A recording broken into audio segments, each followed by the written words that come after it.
Assalamualaikum warahmatullahi wabarakatuh. Bismillahirrahmanirrahim. Wassalatu wassalamu ala Rasulillah Sayyidina Muhammad ibni Abdullah wa ala alihi wa ashabihi wa mawalah la hawla wa la quwwata illa billah. Rabbi shrahli sadri wa yassirli amri wahlul 'uqdatam min lisani yafqahu qawli. Saudara-saudaraku, kaum muslimin wal muslimat dimanapun berada.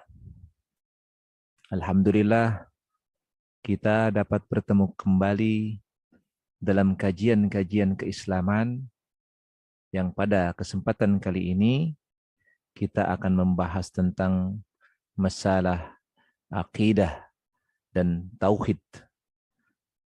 Jadi akidah dan tauhid ini dua kata yang berbeda tetapi satu dalam pembahasan. Apa itu akidah? Akidah itu dari kata aqada, artinya ikatan. Ikatan yang kokoh. Jadi yang namanya akidah berarti itu adalah sesuatu yang diyakini, yang disimpulkan di dalam hati dalam bentuk keyakinan.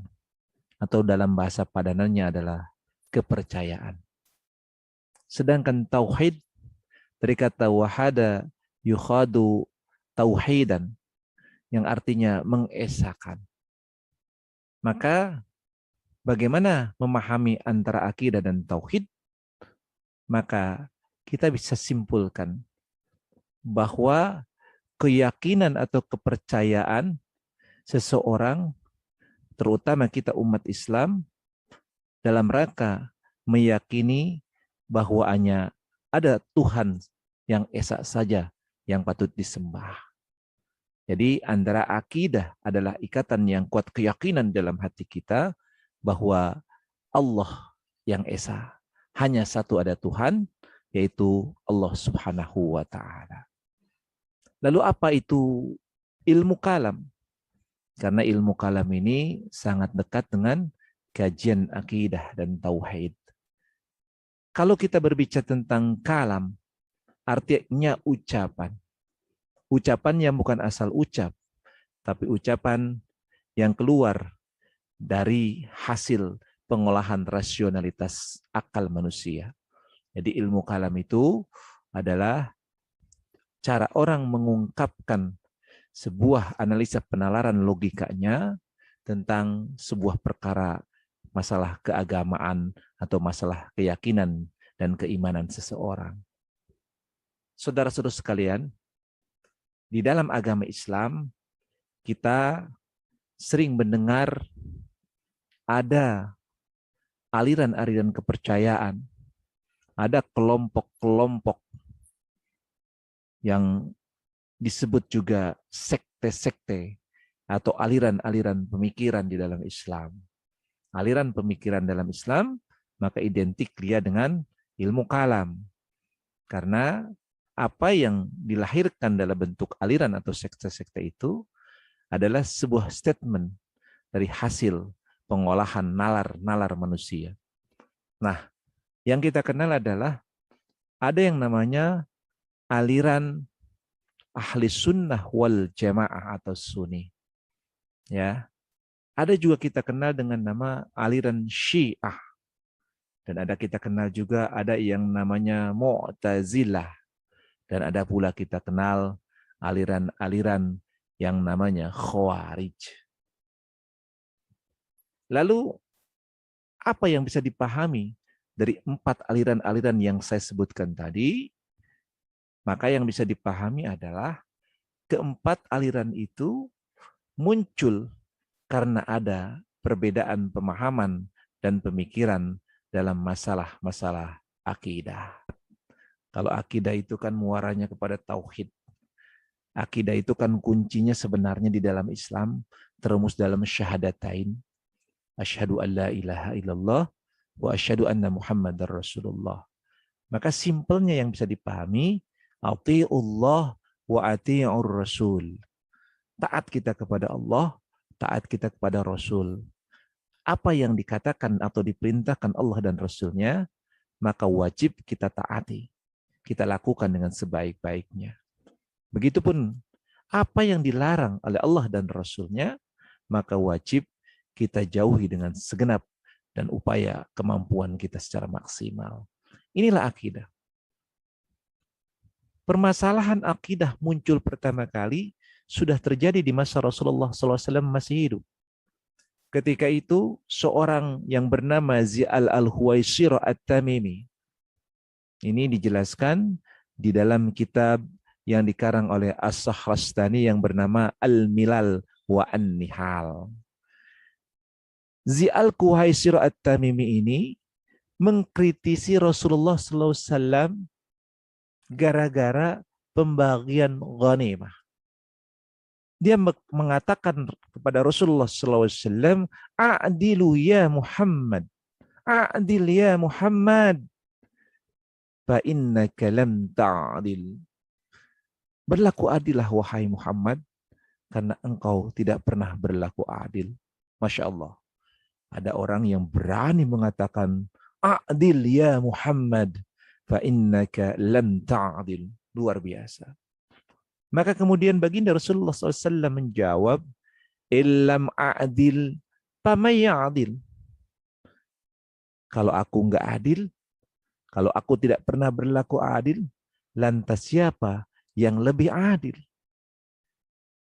Inilah permasalahan pertama di dalam masalah akidah, orang yang berani menuduh Rasulullah SAW tidak pernah berlaku adil. Maka secara akidah orang ini sudah luntur imannya. Kenapa? Karena harusnya dia patuh dan taat kepada Allah, kepada Rasulullah SAW.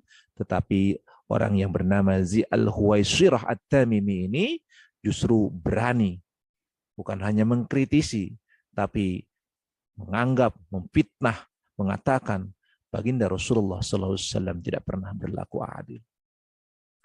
Lalu masalah yang kedua terjadi pula ketika Rasulullah SAW pada saat itu dalam kondisi sakit. Sakit yang sangat-sangat parah menjelang wafatnya beliau. Ketika itu baginda Rasulullah SAW diriwayatkan Abu Abdullah Muhammad bin Ismail al-Bukhari dari Abdullah bin Abbas. Ketika itu Rasulullah sedang sakit dan penyakitnya kian hari kian parah. Rasulullah SAW bersabda, "I'tuni bidawatin wa qirtasin, uktub lakum kitaban la tadillu ba'di." Ambillah tinta dan kertas, akan kutulis untuk kamu satu kitab yang kamu tidak akan tersesat sesudahku. Maka kemudian hadis ini menjadikan beberapa sahabat berbeda pendapat. Umar bin Khattab, dia mengatakan yang dimaksud adalah kitabullah.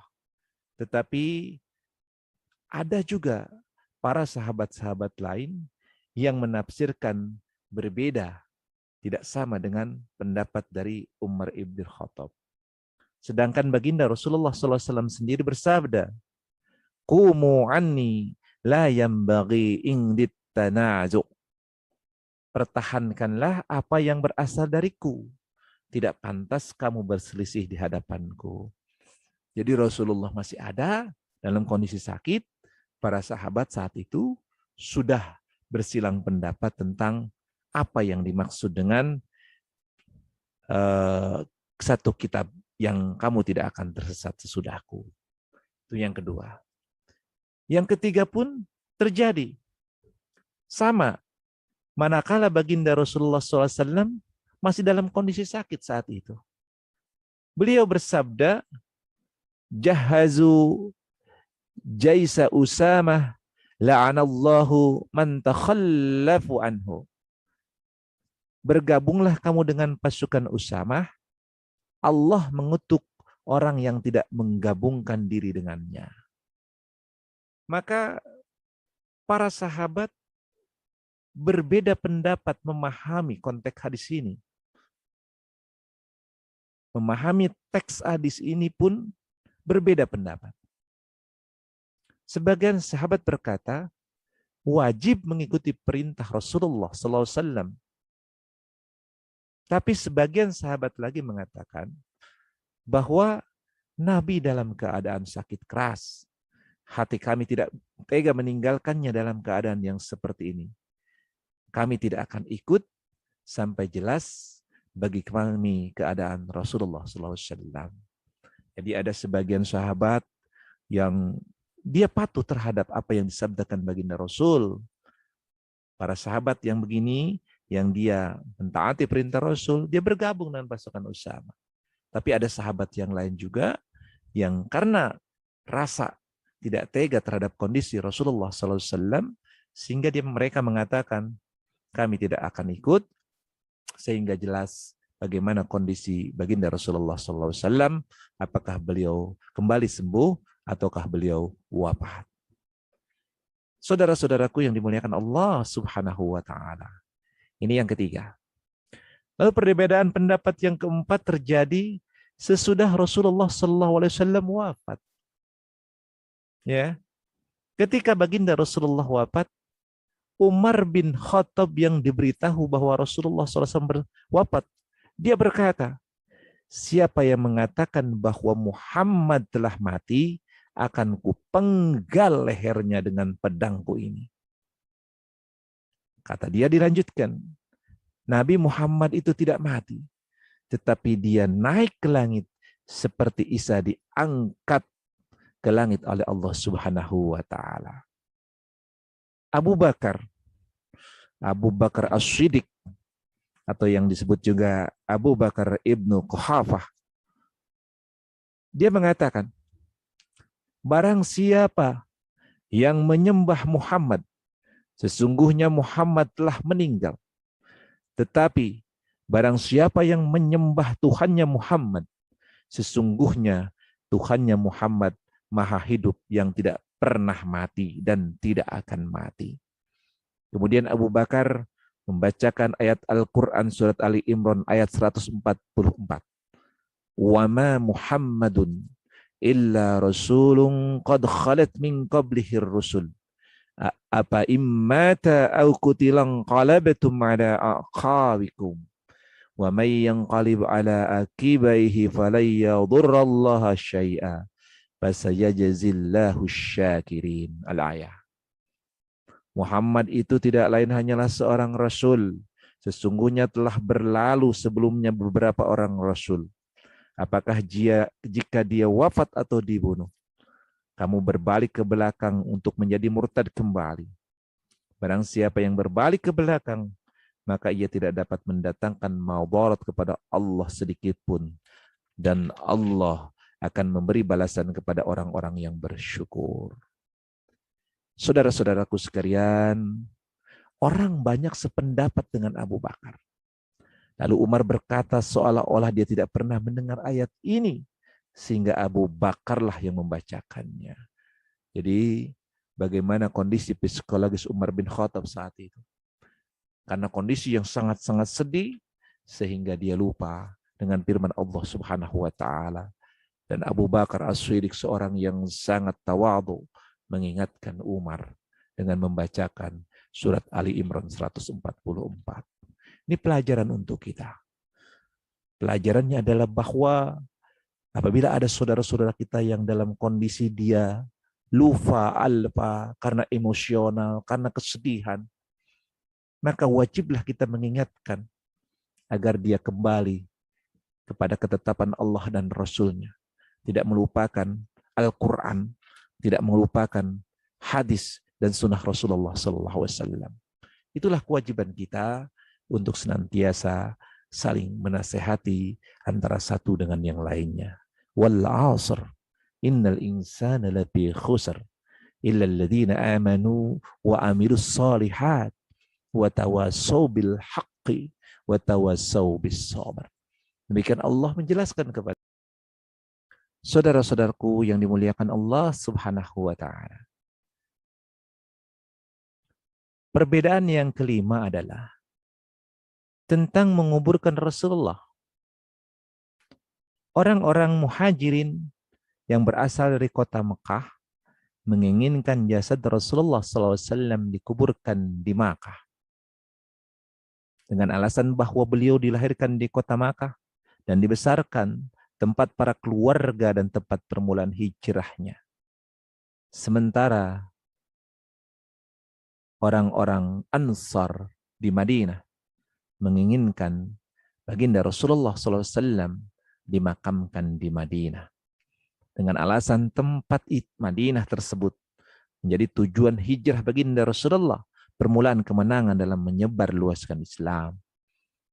Dan ada lagi sebagian orang yang menginginkan jasad Rasulullah SAW dimakamkan di Baitul Maqdis, karena kebanyakan para nabi dikuburkan di tempat itu, dan dari kota inilah dimi'rajkannya Rasulullah SAW. Namun pada akhirnya mereka sepakat menguburkan jasad Rasulullah SAW di Madinah setelah mendengar hadis yang dibacakan oleh Abu Bakar As-Siddiq. Al-anbiya'u yudaffanuna haitsu yamutun. Para nabi dikuburkan di mana mereka meninggal. Saudara-saudaraku, kaum muslimin wal muslimat yang dimuliakan Allah Subhanahu wa taala. Perbedaan pendapat yang keenam adalah tentang kepemimpinan atau imamah. Tidak ada perselisihan yang tersebar selain dari perselisihan mengenai imamah ini. Karena dalam perselisihan yang lain tidak pernah dipergunakan senjata. Selain dari perselisihan dalam masalah-masalah ini, bahkan berlaku sepanjang zaman. Allah telah menyelamatkan umat Islam yang pertama dari bencana ini. Ketika terjadi perbedaan pendapat antara kelompok muhajirin dan ansar di pertemuan Saqifah Bani Sa'adah dalam memilih pemimpin sudah Rasulullah SAW wafat, kelompok Ansar yang telah memilih Sa'ad ibnu Ubadah al-Ansyari sebagai pemimpin berkata kepada kelompok muhajirin, bagi kamu satu pemimpin dan bagi kami satu pemimpin. Umar bin Khattab sebagai salah seorang pemimpin muhajirin yang lebih dahulu datang ke tempat itu berkata, aku menanti kata-kata yang paling baik dari seorang yang sedang berada di tengah perjalanan menuju kemari.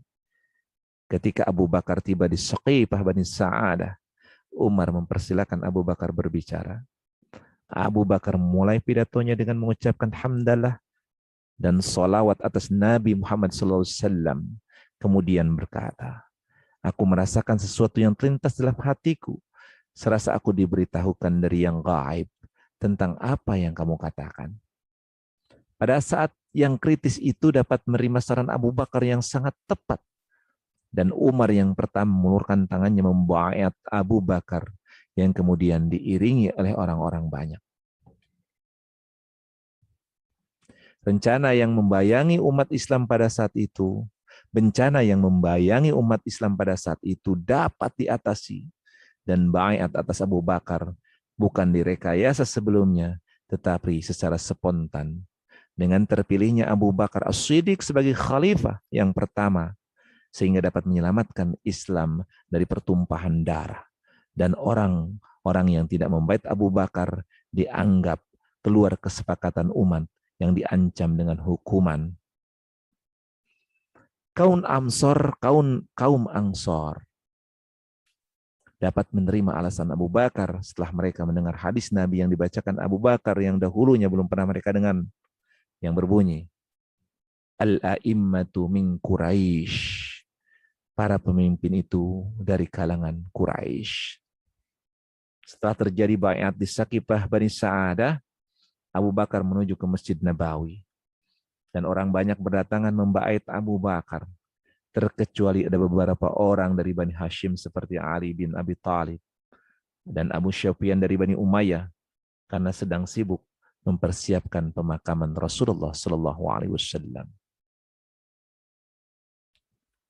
Inilah perbedaan pendapat yang sangat-sangat berdampak sampai sekarang. Ya, sangat-sangat luar biasa. Perbedaan-perbedaan pendapat itu pada awalnya, pada masa Abu Bakar, masih bisa diredam, didamaikan, karena adanya rasa-rasa persatuan yang sangat kuat antara kaum muslimin, baik dari kalangan muhajirin maupun ansar. Sehingga segala permasalahan-permasalahan ada dapat dipecahkan secara damai. Berbeda dengan permasalahan-permasalahan yang muncul kemudian, yaitu perbedaan pendapat mengenai masalah tanah yang terletak di perkampungan Fadak, yang merupakan peninggalan Rasulullah SAW. Fatimah mengatakan,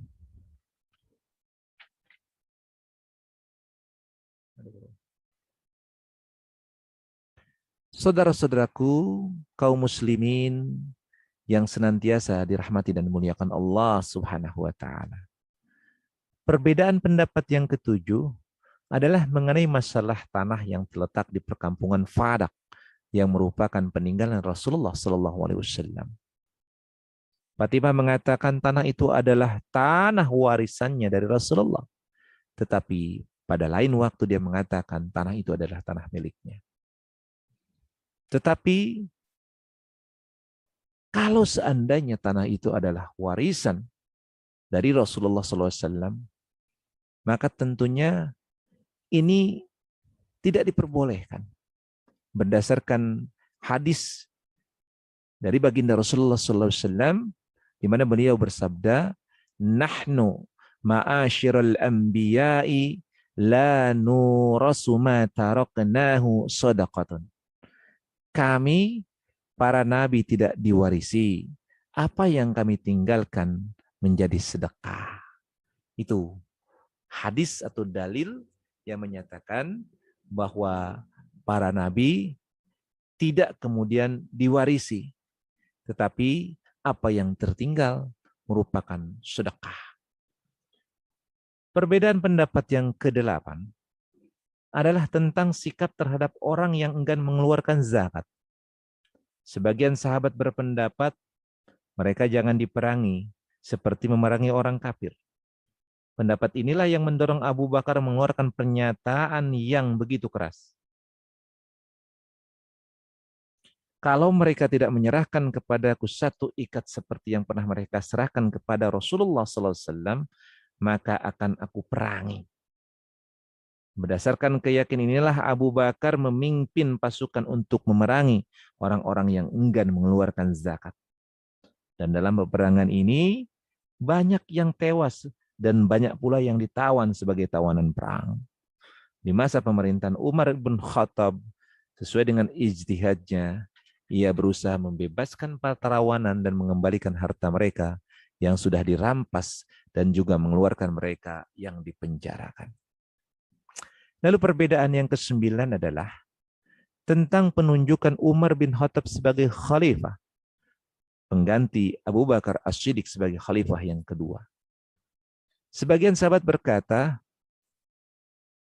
pergantian ini adalah pergantian di mana Abu Bakar belum wafat. Sebagian sahabat berkata, Abu Bakar telah menunjuk orang yang keras dan kasar. Jadi simpelnya, Abu Bakar sebelum wafat, dia menunjuk Umar bin Khattab untuk menggantikannya.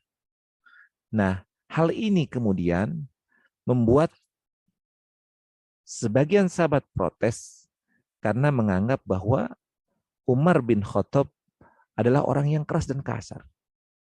Namun Abu Bakar berkata, kalaulah aku ditanya pada hari kiamat nanti, akan kujawab, aku telah menunjuk orang yang menjadi pemimpin adalah orang yang terbaik di antara mereka. Luar biasa. Di dalam peristiwa ini, Abu Bakar masih hidup, dia menunjuk Umar bin Khattab untuk menjadi penggantinya. Tetapi setelah Abu Bakar wafat, malah Umar kebijakannya justru tidak sama seperti kebijakan yang dilakukan Abu Bakar. di mana Abu Bakar memiliki kebijakan. Dia memerangi orang-orang yang tidak mau bayar zakat, menawannya. Tetapi Umar bin Khattab justru sebaliknya. Dia membebaskan orang-orang yang dipenjara dan ditawan, serta mengembalikan harta-hartanya yang kemudian dijadikan sitaan oleh Khalifah Abu Bakar As-Siddiq. Perbedaan-perbedaan pendapat di kalangan sahabat yang terjadi pada masa Khalifah Abu Bakar, yang diantaranya perbedaan tentang warisan yang akan diterima nenek, saudara perempuan, orang yang tidak meninggalkan keturunan, pengganti terhadap anggota tubuh yang dirusakkan, pengganti gigi, dan mengenai hukuman beberapa macam kejahatan yang tidak disebutkan dalam Al-Quran dan Sunnah. Namun para sahabat selalu menghormatinya perbedaan pendapat itu. Dengan demikian mereka dapat mengarahkan perhatian terhadap apa yang lebih penting, seperti memerangi bangsa Romawi dan bangsa Persia. Dan dalam peperangan ini kaum muslimin selalu mendapat kemenangan, mendapat banyak harta rampasan dan tawanan perang. Mereka semua menaati ucapan Umar bin Khattab, dan di masanya, di masa dakwah Islamiyah berkembang pesat dan bangsa Arab tampil sebagai pemimpin. Saudara-saudaraku, perbedaan-perbedaan itu memang sudah wajar ada dalam kehidupan ini. Tetapi caranya kita mensikapi perbedaan itu yang harus bijak. Kita ada skala prioritas dalam hidup ini. Hidup bukan sebagai pribadi saja, tetapi hidup sebagai sebuah kelompok. Baik kelompok itu skup lingkup yang kecil maupun yang besar. Ini adalah kelompok yang besar, khalifah, kekhalifahan, satu negara, satu bangsa. Maka sekali prioritas yang paling utama adalah prioritas bagaimana secara community, secara persatuan bersama, mampu kemudian menciptakan kejayaan, mampu menciptakan kebersamaan, mampu menciptakan keadilan di seluruh masyarakatnya. Ini yang diwujudkan di masa Abu Bakar As-Siddiq. Lalu perbedaan pendapat yang ke-10 adalah tentang musyawarah dan perbedaan pendapat. Para sahabat sepakat membaiat Utsman ibnu Affan. Keadaan negara di masanya tentram. Dakwah Islamiyah tambah meluas dan banyak daerah baru yang dikuasai umat Islam. Keuangan negara melimpah ruah. Semua orang merasa diperlakukan dengan adil dan masyarakat merasa diayomi dengan baik. Namun, dari kalangan Bani Umayyah menyebarkan isu yang menjelekkan Utsman, yang mengakibatkan terjadi kerusakan, kerusuhan yang kesemua ini akibat ulah Bani Umayyah. Insyaallah Bani Umayyah itu masih ada turunan dekat, keluarga dekat dengan Utsman bin Affan.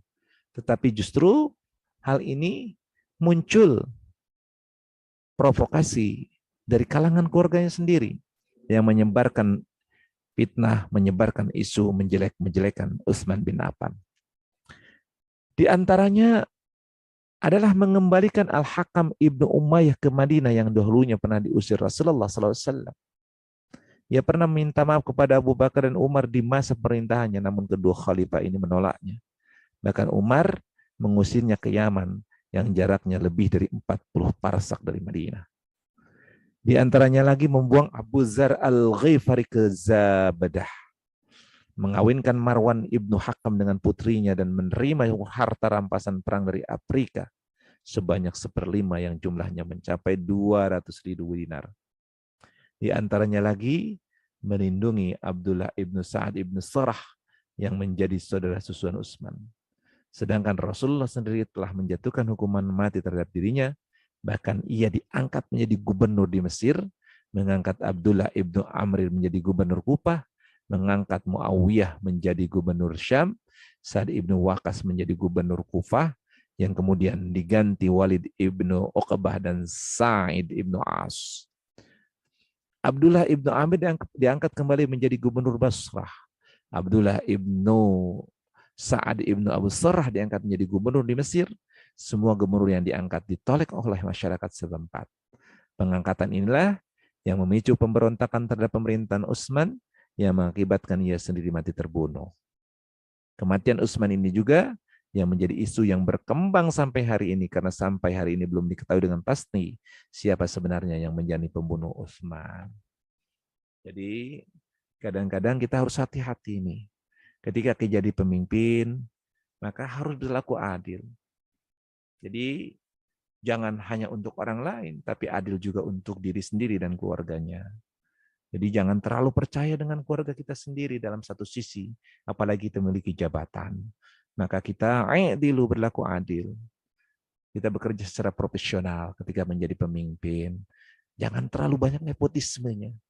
Kalau negara, kalau pemimpin terlalu banyak nepotismenya, maka yang terjadi sebagaimana terjadi pada Khalifah Utsman bin Affan yang diprovokasi, yang dikompori untuk mengangkat orang-orang yang pada masa Rasulullah, pada masa Abu Bakar, pada masa Umar, orang-orang tersebut justru sudah memiliki cacat yang seharusnya tidak layak dijadikan pemimpin. Saudara-saudara sekalian, perbedaan pendapat yang ke-11 adalah terjadi pada masa pemerintahan Ali bin Abi Thalib. Sudah diangkat menjadi khalifah. Peristiwa yang pertama terjadi adalah pemberontakan terhadap pemerintahan Ali bin Abi Thalib oleh Talhah dan Zubair di Mekah, yang mengajak Aisyah bergabung dengan mereka dan berangkat ke Basrah untuk mencari dukungan masyarakat. Terjadilah peperangan antara kedua belah pihak yang dikenal dengan Perang Zamal atau Waqa'atul Zamal. Setelah peperangan berkobar, kedua orang ini menyadari kekeliruannya dan bertobat serta menyatakan tunduk kepada pemerintahan Ali. Namun Zubair mati terkena panah Ibnu Zurmuz ketika ia keluar dari arena pertempuran, dan Ibnu Zurmuz akan dimasukkan ke dalam neraka seperti yang dijanjikan Rasulullah SAW dan sabdanya, Bashir qatila ibni Sofiyata bin nar. Artinya, beritahukanlah pembunuh anak Sofiyah dalam neraka. Telah meninggal karena dibunuh Marwan ibnu Hakam. Sudah peperangan usai, sedang Aisyah menyadari kekeliruannya, yang kemudian menyatakan tunduk kepada pemerintah Ali bin Abi Thalib dan bertobat. Perbedaan pendapat ini juga terjadi antara Ali bin Abi Thalib dengan Muawiyah, yang mengakibatkan berkobarnya perang Siffin. Orang Khawarij yang dahulunya berperang bersama Ali keluar dari medan peperangan karena tidak dapat menerima arbitrase. Artinya perdamaian melalui sebuah arbitrase, tahkim, dan menuduh Amru bin As telah mengkhianati Abu Musa al-Ash'ari. Dan perselisihan antara kedua orang ini tetap berlanjut sampai keduanya meninggal. Demikian juga terjadi perbedaan pendapat antara Ali dan kaum Khawarij di Nahrawan yang telah menyatakan tidak tunduk lagi kepada pemerintahan Ali. Dan perselisihan inilah yang memicu pertempuran yang berkepanjangan antara kedua belah pihak. Kendati pun demikian, Ali bin Abi Thalib berada pada pihak yang benar. Orang Khawarij yang muncul di mana Ali bin Abi Thalib seperti Asy'ari ibnu Qais. Jadi orang Khawarij yang muncul di masa Ali bin Abi Thalib di antaranya adalah Asy'ari ibnu Qais, Mas'ud ibn Fudali at-Tamimi, Zaid ibnu Husain al-Ta'i, dan juga di masanya muncul orang yang mendukung Ali yang sangat fanatik seperti Abdullah ibnu Saba. Dari kedua kelompok inilah lahir ajaran-ajaran yang sesat dan bid'ah. Benarlah apa yang disabdakan baginda Rasulullah SAW. Yahlika fihi isnani, muhibbun ghalin, wa mughidun qalin. Dua perkara yang membinasakan, cinta yang berlebihan, dan benci yang penuh dengan kedengkian. Masya Allah. Jadi, yahlika fihi isnani, muhibbun ghalin, wa mughidun qalin. Jadi kalau cinta sudah berlebihan, benci yang penuh kedengkian, maka ini akan membinasakan. Oleh karenanya hati-hati. Kalau cinta jangan terlalu. Kalau benci jangan kemudian membuat orang berlaku dengki. Karena ini dilakukan, maka kerugiannya akan menimpa dirinya. Kemudian setelah Ali bin Abi Thalib terbunuh, perpecahan ini berkembang menjadi dua bentuk. Pertama, perpecahan dalam masalah kepemimpinan, dan kedua, perpecahan dalam masalah akidah. Hadirin yang dimuliakan Allah Subhanahu wa taala, saudara-saudaraku kaum muslimin yang berbahagia, maka bisa disimpulkan adalah bahwa asal muawwal, asal mula munculnya aliran-aliran dalam Islam adalah bukan ujug-ujug, tapi ada proses-proses yang sangat luar biasa. Ya, yang proses-proses itu semakin panjang, yang kemudian di kemudian hari akan muncul pemikiran-pemikiran atau aliran-aliran yang berbeda. Tetapi bisa disimpulkan adalah bahwa aliran-aliran dalam teologi atau dalam akidah atau dalam kajian-kajian ilmu kalam yang muncul pertama kali adalah orang yang keluar dari pasukan Ali, tidak patuh lagi pada Ali, bahkan memerangi Ali, itulah yang disebut dengan aliran Khawarij. Kharaja yakhruju Khawarij. Artinya keluar dari pasukan Ali. Nanti akan membentuk kelompok tersendiri, sekte tersendiri, aliran tersendiri. Yang identik dengan tindakannya yang keras, membabi buta dan brutal. Tetapi juga ada kelompok yang dia tidak pro Ali, tidak pro Muawiyah. Itulah kelompok yang namanya Murji'ah. Jadi dia raja yarji'u, dikembalikan kepada Allah Subhanahu wa taala. Nah, di kemudian hari nanti akan muncul pula aliran yang dimotori oleh Abdullah bin Sabah yang muhibbun ghalin, yang sangat cinta kepada Ali dan keluarganya, sehingga kemudian di kemudian hari akan lahirlah yang namanya kelompok Syiah. Tetapi di kemudian hari, setelah masa sahabat lewat, masa tabi'an, di masanya Hasan bin Basri, akan muncul aliran baru yang disebut dengan Mu'tazilah, yang dipimpin oleh Wasil bin Atha. Tetapi berdasarkan sejarah yang dicatat, maka kelompok ini bisa dibagi dua.